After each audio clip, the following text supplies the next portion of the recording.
Now, the difference between a champion and a coach, what is that? So the coach is going to give you information. The champion is going to fight for you. A lot of salespeople think they have a champion, but they have a coach. There's many ways that you can look at who that could be, and from an influence perspective, we're going to get to that in a second. But for me, there's always one, like the simplest way to tell if somebody is a coach or a champion is.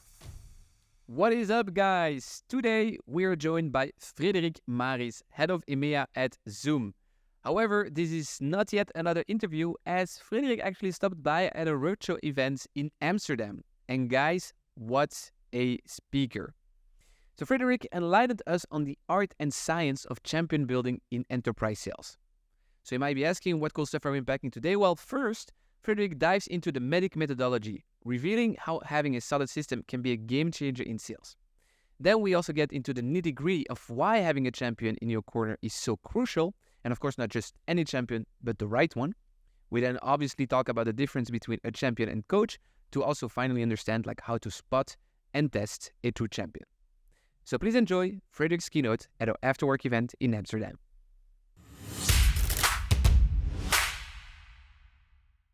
Hi there. Sorry to interrupt, but I have this crazy idea. What if, hear me out, what if we would meet in person, in real life, and it would not only be with me, but also with 500 other sales leaders, all from Europe? If you would be up for that, mark down May 16, 2024, as we are then hosting the We Are Sales conference. And this isn't just any conference, it is the conference for European sales leaders, where you can expect to learn from the best and be surrounded by the most ambitious revenue leaders. Whether you're an aspiring sales leader, sales director, VP sales, or chief revenue officer, the We Are Sales conference is truly the place to be. Tickets are now available, and you can grab your ticket by visiting our website at wearesales.com/conference. And now, back to the episode. I'm a big believer in sales process, in building something that's actually scalable, that you can simplify things. You speak the same language, because I was having lunch this afternoon with somebody, entrepreneurs, setting up or has a company that's actually going quite well. 40 people in the consulting business, and he actually said, I just naturally know how to sell. But then, how do you skill that? It's almost like being an artist. Van Gogh, he used to wake up and he would get inspiration. He would paint. He would do incredible things. But then, how do you teach somebody that doesn't know how to paint how to do that? And if you ask him, he probably said, I just wake up, I get inspiration, I do this. Maybe I might need a joint to get a little bit of extra inspiration. But, how do you explain that? Who's ever seen Bob Ross on TV? All right, so it's the older generation, right? It's not, he's not. But if you see him, you can actually think that, hey, I can learn to paint as well. Because he taught you the science of painting. He explained step by step, this is what you do, this is how you do it, this is how you do perspective, this is how you do faces, and these, it was quite interesting to see that. And I'm a strong believer that if you want to do something well, then obviously you need to have some talent, you need to have the art. But if you can combine it with the science, you put those things together, then it becomes really powerful. We all know the Brazil football team, great team. Incredible individual players. But then they would lose to Germany because the system was just much better. Now the Brazilians also play good, a good system, because without it, you cannot be successful. So it's that combination that you want to put together. And if you take a look, for instance, about sales, why is there sales? Why do companies spend money on salespeople, on pre-sales people, on marketing, on customer success? Why do they do it? What's the one thing that you're trying to achieve? Profitable revenue, right? That's the only reason why you actually have sales. That's what they need to do. Now, there's only two things that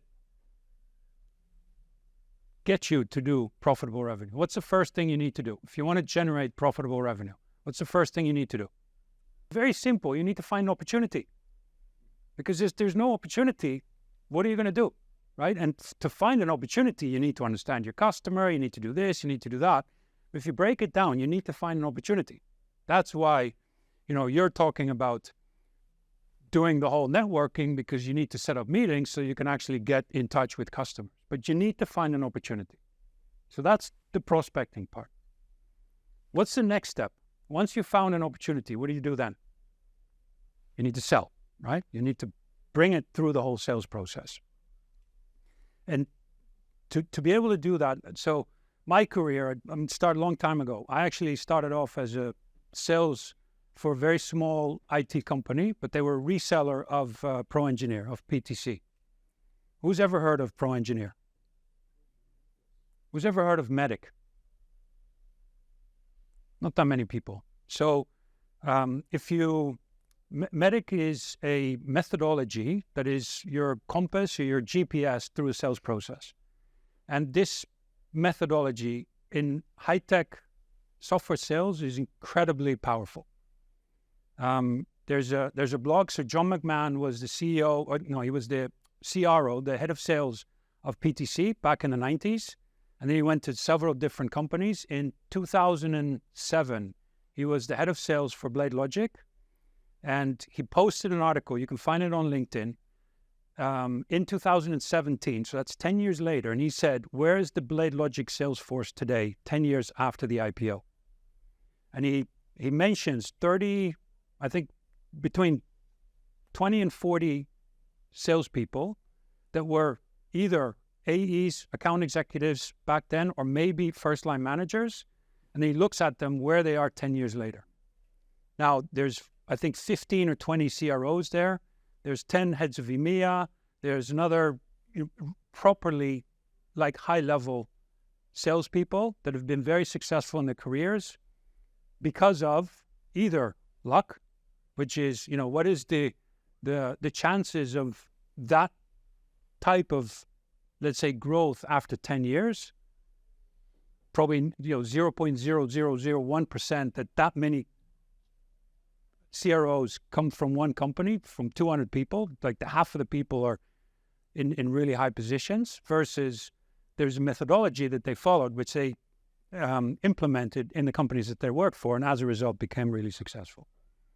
And that's something that I was lucky enough to work at PTC back in the days, where they invented MEDDICC. And then I joined BMC again, which is BMC bought BladeLogic. And then because I knew John McMahon from the PTC times. And when I was looking for my next role in 2010, I actually gave him a call. And he said, well, that was I think it was on a Friday evening that I called John. And then he said, next week I'm in Amsterdam, so let's sit together. And 2 weeks later, I joined the company. And I became consciously competent, because if you really understand what it is that you're doing, and you can combine that with, let's say, the art, you put those two together, it becomes really interesting. Before that, I would interview people. I would talk to people. I'd have a sense that I liked them or I didn't like them. But like what made them good or what made them special, I didn't really know. It's just a feeling. But now, because I've learned to recruit, and I look for 4 things in every single person, and I do it all the time, and every question that I ask during the interview is focused on one of those 4 questions.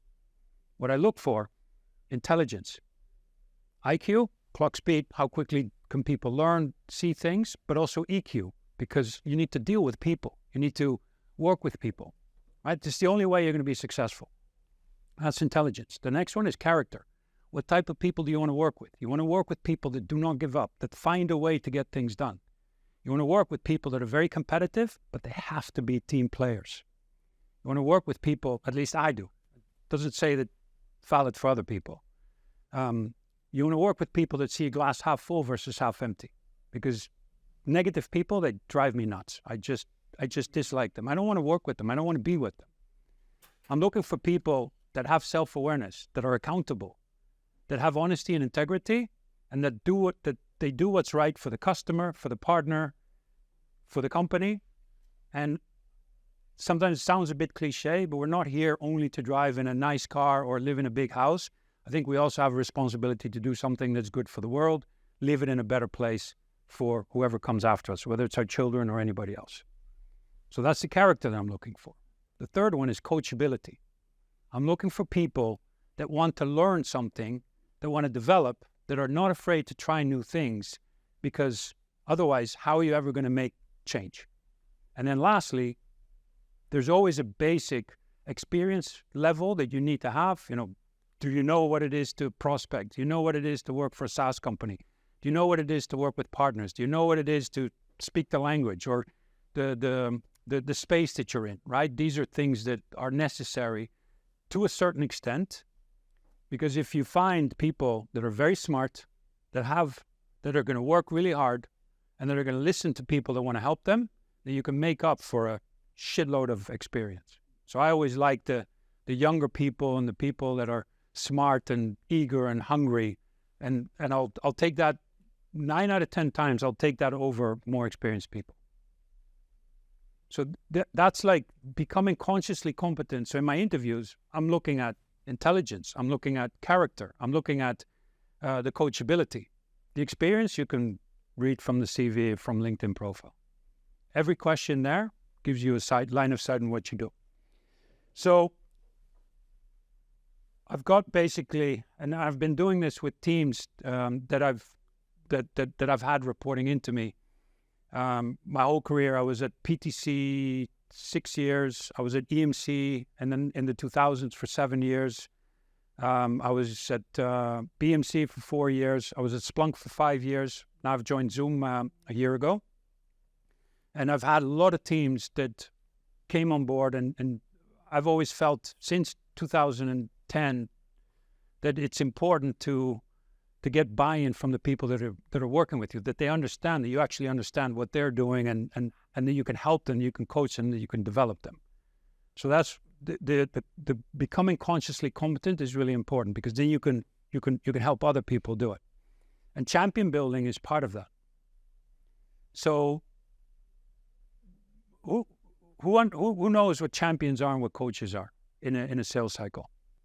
So there's an art and there's a science to champion building, because you've got a lot of people. I've met a lot of people. They're natural champion builders, right? They walk into a room and they somehow gravitate to the right people, and they start to have that conversation and build up a relationship, and then the sales cycle goes. But then if you really ask them, but like what should I do? I don't know how you do it. What should I do? And again, I don't know. I just somehow feel that those people are the right people to go.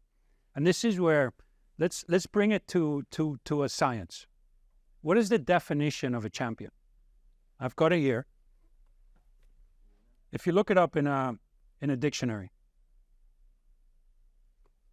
what do you find? It's a person who has surpassed all rivals in a sporting contest or other competition. So it's a person who's surpassed and wins, right? It's a winner. It's not a loser. Sometimes when I do deal reviews, somebody tells me, I've got a weak champion. A weak doesn't exist. A weak champion doesn't exist. The champion is somebody who's actually going to fight and who's going to win. Now, it doesn't mean the champion's always going to win, because per definition, you're not going to win every sales cycle that you're in. Second definition, a person who vigorously supports or defends a person or a cause. Right? That's the one that you were referring to. And it's actually both, because if you vigorously defend but you lose, then you're still not a champion in the terms of a sales process, because you're looking for somebody that's actually going to help you win the deal.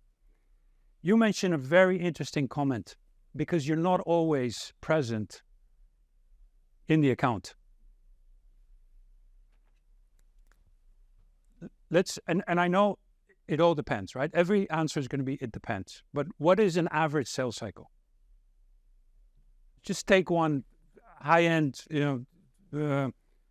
enterprise sales cycle. How long is that? How many? 9 months. Let's just 9 months. How many meetings are you going to have with that account in those 9 months? And obviously it depends and it varies. In the beginning it's going to be more or less or whatever. And for the 9 months in total, let's just say you're doing a big, SAP implementation or whatever. you're going to have, you're probably going to have 2 to 3 meetings a week. And it's not, it doesn't only have to be yourself. It could be technical people. It could be, consultants doing some stuff, whatever. So let's just say in this case, it's 2 to 3 meetings per week. How long is each meeting? Roughly 1 hour. So, okay. So 2 or 3 hours. That's easy. How many people are involved from a customer side? At least 10. Right? At least 10, if not 20. Now, these people are not only doing this full time, but some people are going to be on it maybe 20, 30% of their time. Other people maybe only 5 or 10% of their time. But you can get to a point where there's going to be, I think if you take it conservatively, let's just say that there's one full-time out of these 10, 20, one full-time working on it the whole week. Is that fair? Between all the people. You put it all together, right? 40 hours. Could be, if you're in public sector, it's 30 hours. People don't work that much there. If you're, in private, fast-growing sector, it could be 50, 60 hours. But so anywhere between 30 and 60 hours per week that the company spends on that project. How many meetings were we doing there? 2 or 3 hours a week. So we're covering 2 or 3 hours out of the 30 to 60 hours. So to your point, if you don't have somebody in there that's actually fighting for you, driving for you, giving you information, telling you what the roadblocks are, what the competition is, what's going on, you're never going to win a deal. That's just the way it is. That's the point. I mean, everybody's thinking about champions, and they're trying to identify who's going to win that battle, right? Is he strong? If you look at MEDDICC, that one is, if you've got alignment, MEDDICC is metrics. It's do you have the business case? The E is the economic buyer. Do you have access to the economic buyer, to the person that actually decides? The first D is decision criteria. What are the criteria for them to decide and to evaluate between different solutions? The second is the decision process. Do we need to go through POC? Do we need to do tenders? Do we have to legal evaluations and so forth and so forth? The I is the internal pain, which is you really need to understand what pain are you solving, because if you don't have a pain, then there's nothing, there's nothing to be done. And by the way, the first time you actually go into a meeting and you're looking for something, you're always looking for two things. Again, simplification. You're looking for a pain, but not only a pain, you're actually looking for somebody who cares about that pain as well and is willing to do something about it. Because otherwise, they're not going to spend any money on it. The first C, usually it's done with 2 C's, is the champion, is that person that will help you to win that deal. And the second C is the competition, that you understand what the competition is doing as well. Now, to your point, if you lose a champion, that's a problem. If the economic buyer leaves, then you're basically your project is shot. We would do process audits, which were quite, they cost a lot of money, a lot of time and a lot of money. And if we did not qualify with the EB, our hit rate would be 30 to 40% because it was really well done. But sometimes we found out that the EB had different priorities. They needed to do this first, or they didn't have the full budget or whatever. Whereas if you go to the EB and you have a good discussion with him and very clear, I always, we'd ask 3 questions. First one is, do you sponsor? Yes, I sponsor. And it's an easy yes. The second question was, that's good, thank you very much. And I'm going to do this process audit for you. I'm going to find out, how much it's going to do for you in your company. Not my numbers, your numbers. The second question is, how high do we need to jump? So what is your threshold? When are you going to actually move to do something? What kind of return on investment do you need? Or, what's your, whatever it is that they're looking for. Because if you understand that, you know that you're never going to be able to get there, you're wasting your time. So you want to qualify.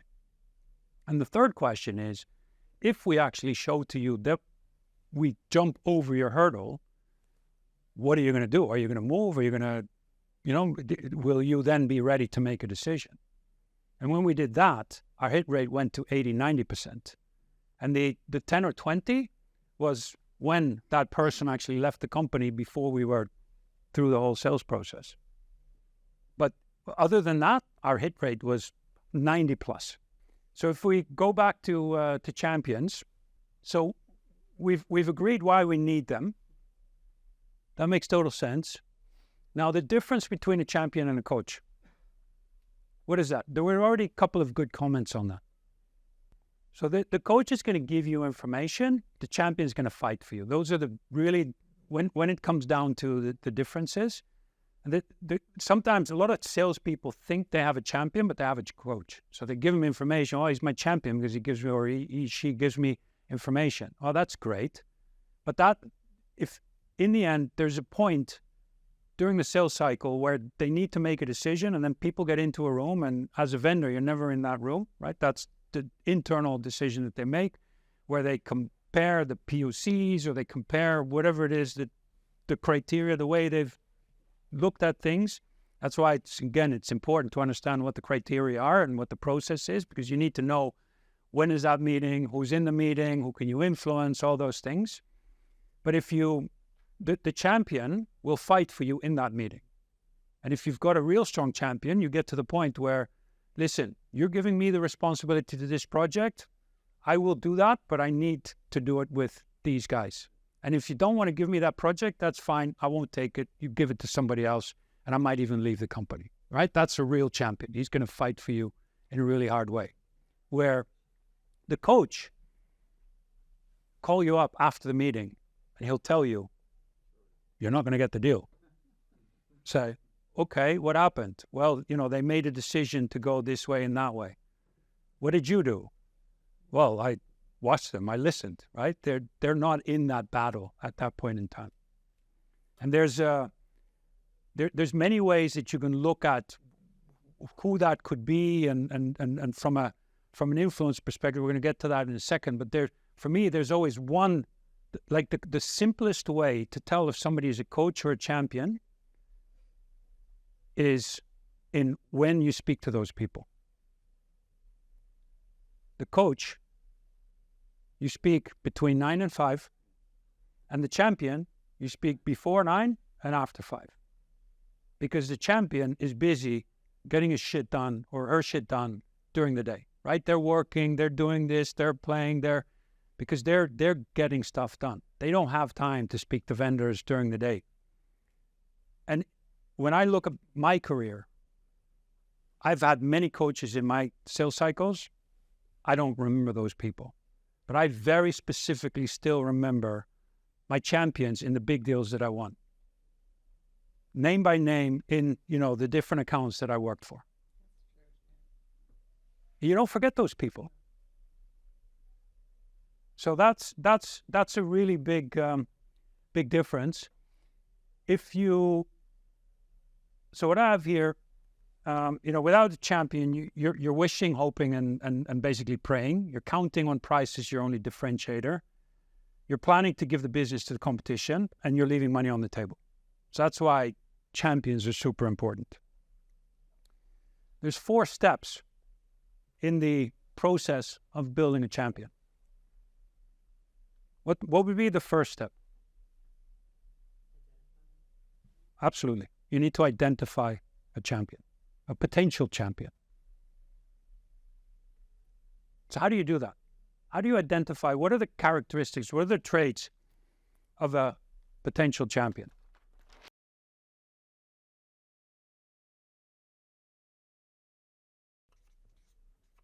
Yep. What else? Strong character. I agree with that.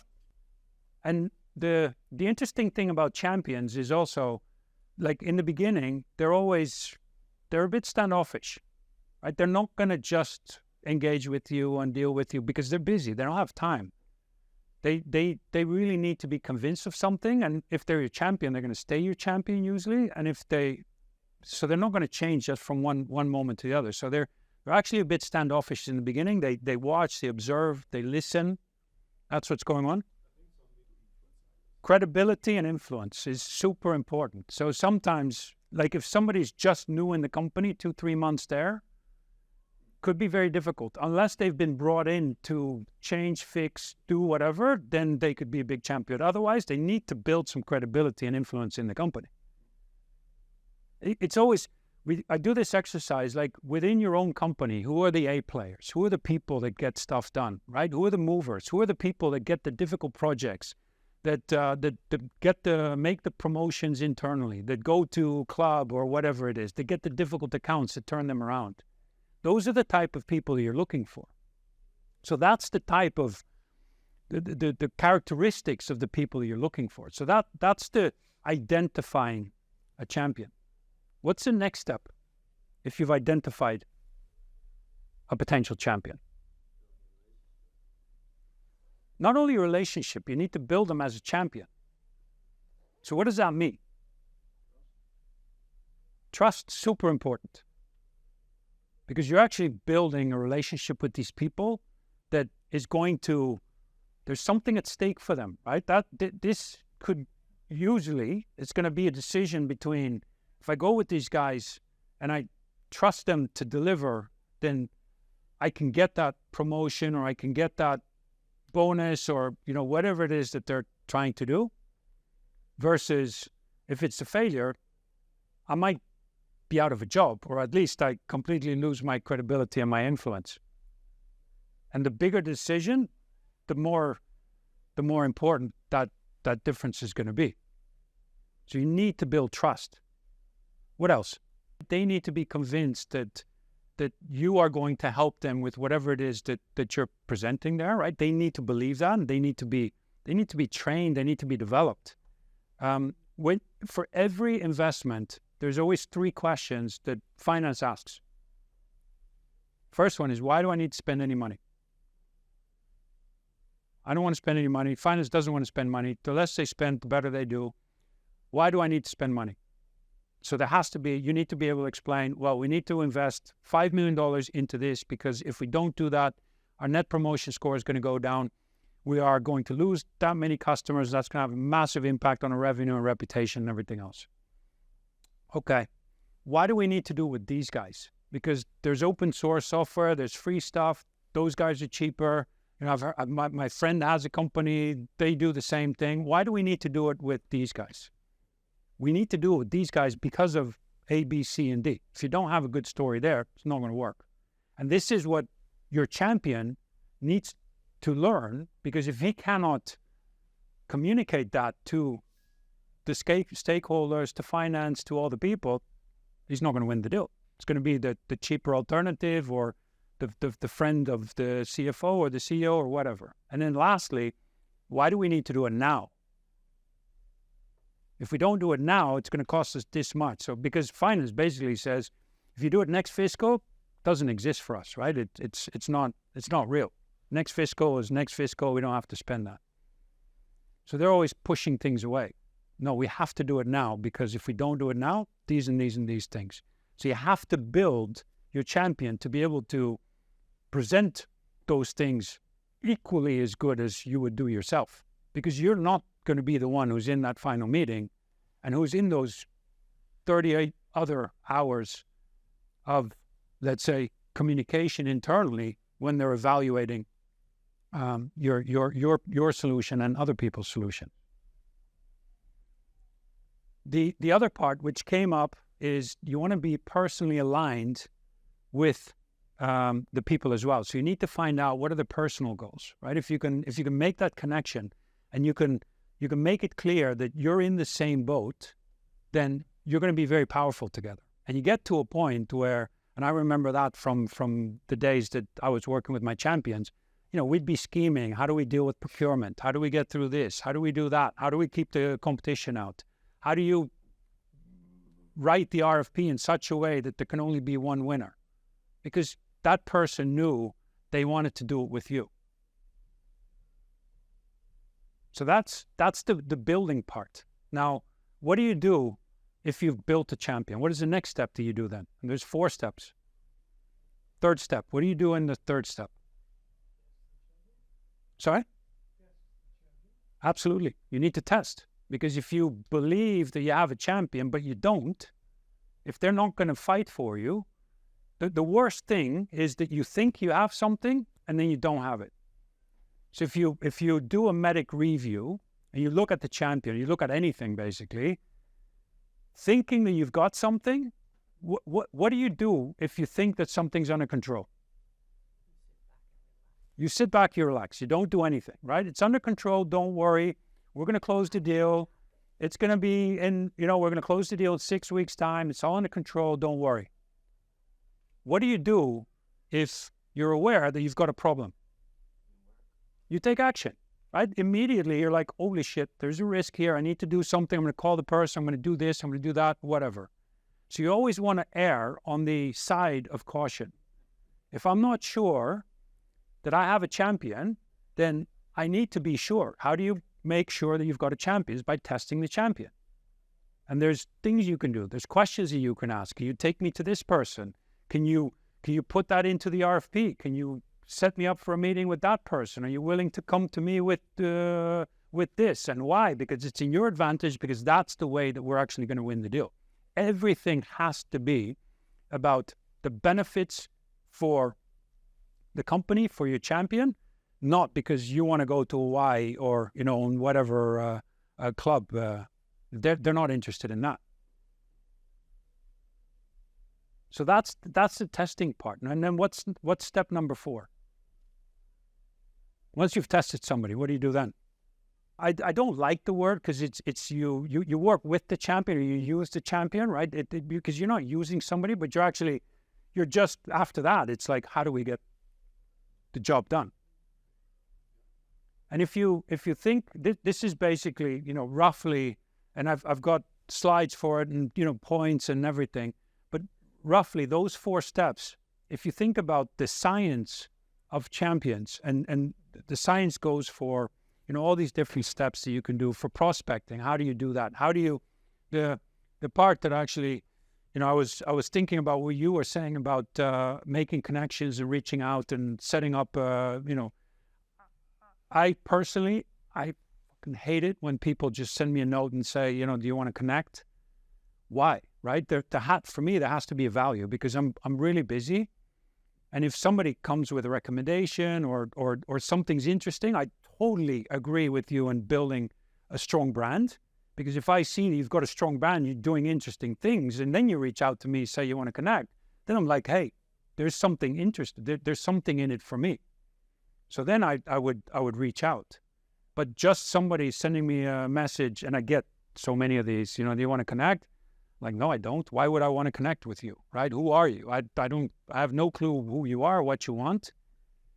But if somebody comes to me and says, I know that you're recruiting in certain countries, and I know that you're struggling with the recruitment in those countries, and I know that these are the types of people that you're looking for, and I actually have a good network in that area, now all of a sudden I'm thinking, you know what? I'm interested. I don't know this person, but they've done some real research.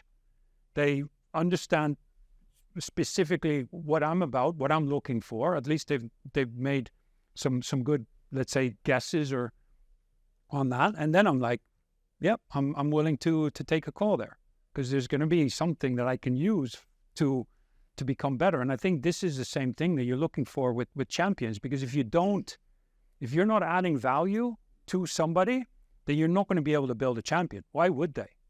They're busy doing their stuff, and they're busy probably becoming somebody else's champion in that case. And I think that's what I enjoy about that sales process is if you can make it scalable this time. You this way. You can teach people. You can go from 1 person, 2 people, 5 people, 10 people, to 50 people, to 100 people, to 200 people, and then really grow it, because you're speaking the same language. You're teaching the people how to do these things. And in some cases, you'll see it right now. It's very interesting. Who knows Wiz company in security company? So they've one of the fastest growing companies. Some say the fastest growing company up till now. They've gone from nothing to 300 million in 3, 4, 5 years, something like that. and they've been taken over by a sales force that is going to go aggressively on MEDDICC, which they've done with Zscaler. Zscaler, when these people came, they were doing well, but they continued to explode after that at much bigger scale. Now, some of these same people have gone over to Wiz, and I think it's, probably safe to say that they're going to continue to grow that business in a very aggressive way as well. And that's because with 3, 4, 5 people, you hire a couple of good people, you get it done, you've got enough, you can find enough artists to get it done. But if you need to scale to 10, 20, 40, 50, 100, 200, 500, then you're going to have to put a system in place. Otherwise, you're going to lose track of everything.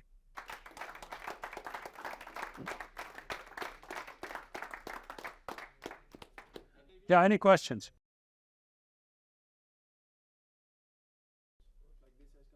Absolutely. Yeah. And we've got the interesting thing there is with Zoom, we actually do really well in the mid-market. So we whether 20 person company or 500 person company, but the smaller the company becomes, the easier it is to get access to the real decision maker, because it's usually the CEO who's actually making the decision, are we going to do this, are we going to do that? If you look at these large companies, so many departments and so many levels, and it's difficult to get through, and every vendor wants to talk with all these people, so they're the ones who are saying, I don't even want to talk with you guys, right? I never speak to a vendor, for instance. Definitely. I mean, and I've worked in Asia. I've worked in all across EMEA, emerging markets, many years, Russia, but all the Western countries as well. It still comes down to the same fundamentals, but then how you actually deal with them. And you definitely see that in Southern countries and Middle Eastern countries, relationships are much more important to be able to actually get access and to be able to engage with people. If you don't have the credibility and the credentials, then you're not going to get in there. Whereas I think in the more, UK, Germany, Nordics, Benelux, if you've got a good value proposition, then if you make it clear to somebody that you can really do something that is different than what they're doing today, then they're like, okay, let's talk, right? I mean, why wouldn't I? So I think there's differences there and nuances, but it all comes down to, it's either the company win or it's the personal win. And then that comes down to two things. The way people are driven, it's either by motivation or it's by fear, right? It's greed or fear. It's one of the two. Are you going to get this, or are you afraid of not getting sacked or fired or whatever? And if you can start to understand that and you start to play into that, then you can get into somebody's head and understand what it is that they're actually looking for. They're working a lot in Asia, China, particularly. And of course, there is famous 1G relationship, as you say, is a barrier to get inside. But then the process is similar. And so it proves that sometimes some people was hiring salespeople, they were selling the fact that they had the network and the trust a certain customer who wanted to get in. But I didn't like that. I didn't like that this person was selling his asset, purely the connection and the relationship, as a mean for doing so. I'm personally with you. I just recently hired our leader for Middle East Africa, and we're putting our regional headquarters in Saudi. I was there 2 weeks ago. We were at Leap, and we had our CEO there, and we met with many different ministries. And it's incredible what is going on in the country. There's obviously so much money there. There's so much ambition to change and to drive in the whole 2030 digitalization project and everything. I mean, the vision is incredible, and you can tell that the people there are working really hard. They're smart people. They're making funny comments. I mean, you can really tell that they're switched on. And I needed to. We had some issues with the previous people that we had there. We've had some crazy deals, shitty deals, dirty deals being done there. So we need to have somebody that you can trust. And I was initially, you either have somebody that can drive a sales cycle and can sit down with people and do the forecasting and drive a deal and do the real hands-on work. But then on the other side, you need to get access to the right people, because if you don't, then you can work hard, but you're never going to get anywhere. And I didn't think that I was going to find the combination of the two. So I was almost thinking I probably need this, that ambassador, GM, whoever, that's just going to open doors and let other people do it. And I think I've found somebody now who's from the newer generation, so a younger person, but seems very connected. And we actually walked in Leap for 2 hours around, and the guy knew everybody there. But he's also somebody who's very serious about just, the forecasting, Salesforce hygiene, Clary, all these things that are necessary as well to drive a predictable business. But I'm totally with you. It's sometimes it can be very, very difficult to combine those things. And how I've always worked for U.S. companies in my career. It's a different mindset than certainly what you see in some countries. Any other questions?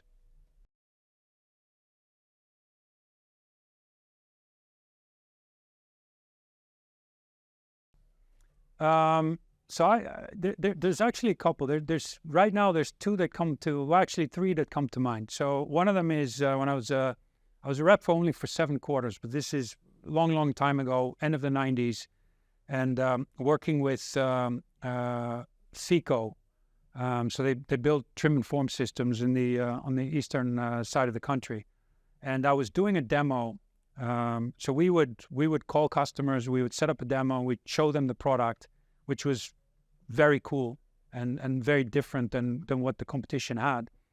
And I was sitting in a room like this with, I think, 10 or 12 engineers of the R&D department. And then at one point, and I'm sitting there with my AE, he was doing the demo, or my SE, sorry, he was doing the demo. And then somebody came in, opened the door and said, "Hey, what are you guys doing?" And instantly everybody went quiet in the room. So I could already say, hey, that has to be somebody with some kind of influence or authority or empowerment or something. And then he said, "Oh, you guys are watching TV. I thought I need you guys to work," made a joke, and then closed the door again and then walked away. And I said, "Hey, who is the guy?" And it's Jan Donnenberg. He's the head of R&D. So I said, "Okay, Pete, you continue." I walked out, and while he was walking down the hall, I said, "Meneer Donnenberg, you have 2 minutes for me. I'd like to just briefly tell you what it is that we're doing." And he said, "Well, I need to go to a meeting." And I said, "Okay, this and this, but can we set up a meeting? I'll come by and I'll give you a one-on-one demo." And when we did that, he instantly saw the opportunity and how we could do these things. And then from there, he brought me to the CEO of the company, and I did the process so that I went there and I said, I believe they had, and this is seriously, this is more than 25 years ago. Their biggest competitors were the Taiwanese competition.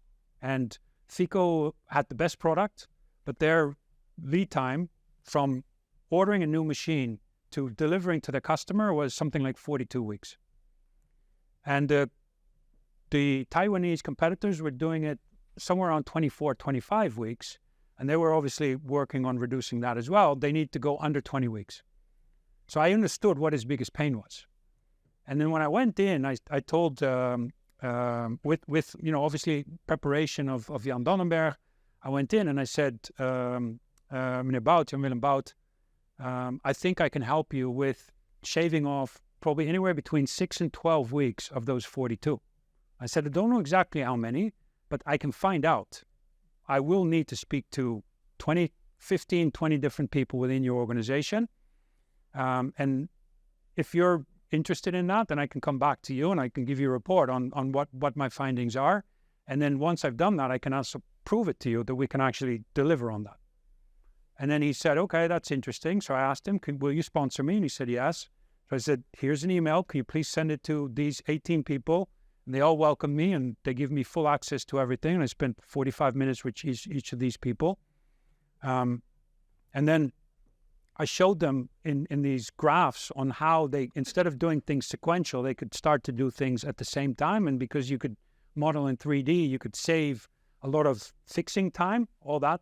When I went back to them, we spent, I think, an hour and a half or 2 hours in his office. This was, I had I think a 5 o'clock meeting with him, and he didn't have a meeting after that. So we spent two and a half hours there.